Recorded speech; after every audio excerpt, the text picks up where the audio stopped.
అటు కృష్ణా జలాల అంశంపై కూడా బీఆర్ఎస్ ఎమ్మెల్యే హరీష్ కామెంట్స్ ను తప్పుబట్టారు మంత్రి శ్రీధర్ బాబు. తెలంగాణకు అన్యాయం చేసిన అతన్ని అడ్వైజర్ గా పెట్టుకున్నారని విమర్శించారు హరీష్. దీనిపై స్పందించిన మంత్రి కృష్ణా జలాల అంశంపై ఉత్తమ్ స్పష్టంగా చెప్పారని వివరించారు. అవసరం అయితే దీనిపై ఒక రోజు చర్చ పెట్టుకుందామని చెప్పారు శ్రీధర్ బాబు.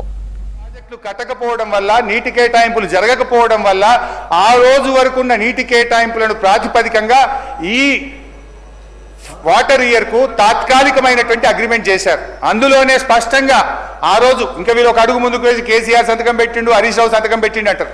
దీని మీద పెట్టింది ఒకవైపు ఆదిత్యనాథ్ దాస్ ఆంధ్రప్రదేశ్ నుంచి. ఈ రోజు మీ అడ్వైజర్ గా పెట్టుకున్నారు కదా, ఆనాడు తెలంగాణకు అన్యాయం చేసిన ఆదిత్యనాథ్ దాస్ ను మీరు అడ్వైజర్ గా పెట్టుకున్న అతను మన రాష్ట్రం నుంచి ఎస్కే జోషి గారు దీని మీద అగ్రిమెంట్ సంతకం పెట్టింది అధ్యక్ష. అయితే ఇవాళ దీనికి శాశ్వత పరిష్కారం అధ్యక్ష మనకు సెక్షన్ 3 నిజంగా కృష్ణా నది జలాల్లో తెలంగాణ న్యాయమైన హక్కును సాధించడానికి దోహదపడుతుంది.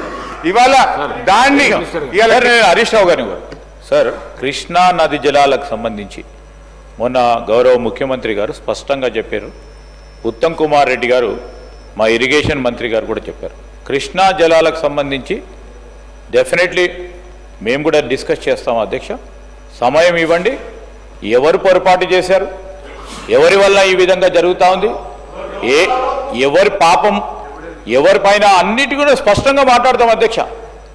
నీళ్లు పాలుగా డెఫినెట్లీ మన ప్రజలకు తెలియాల్సిన అవసరం ఉంది. మీరు డిమాండ్స్లో మాట్లాడదాం. దాని తదుపరి మీకు చర్చకు అనుమతి ఇవ్వండి అధ్యక్ష. డెఫినెట్లీ మాట్లాడదాం అధ్యక్ష. కన్క్లూడ్ చేయండి హరీష్ రావు గారు. అధ్యక్ష, గౌరవనీయులు శ్రీధర్ బాబు గారి ప్రతిపాదన ఐ వెల్కమ్ సార్, నేను అంగీకరిస్తున్నా. దయచేసి ఈ బడ్జెట్లోనే కృష్ణా నదీ జలాలపైన ఒకరోజు చర్చ పెట్టండి. పాలేందో నీళ్ళేందో ఈ రాష్ట్ర ప్రజలకు తెలవాలి. ఎందుకంటే మీ నిర్వాహకం వల్ల ఈ సంవత్సరం 34% వాడుకోవాల్సిన నీళ్లు 24% వాడుకోవడం వల్ల నల్లగొండ, ఖమ్మం, మహబూబ్ నగర్ జిల్లాలో ఇలా ఎట్లా పంటలు ఎండిపోతున్నాయో, ఈ ప్రభుత్వం నీటిని రాబట్టడంలో ఎట్లా ఫెయిల్ అయిందో డిస్కస్ చేద్దాం అధ్యక్ష. అయితే సెక్షన్ 3లో ఒకటే మాట చెప్పి ముగిస్తా. ఈ వాటర్ విషయంలో సెక్షన్ 3 అనేది తెలంగాణకు ఒక వరం అధ్యక్ష. దాన్ని ఇవాళ బీఆర్ఎస్ ప్రభుత్వం సాధించింది. ట్రిబ్యునల్ ముందు వాదనలు జరుగుతూ ఉన్నాయి. మీరు మంచి న్యాయవాదులను పెట్టండి, వాదనలు వినిపించండి. తెలంగాణకు న్యాయబద్ధమైనటువంటి వాటా 575 TMCలు రాబట్టండి అని చెప్పి కోరుతున్నాను అధ్యక్ష.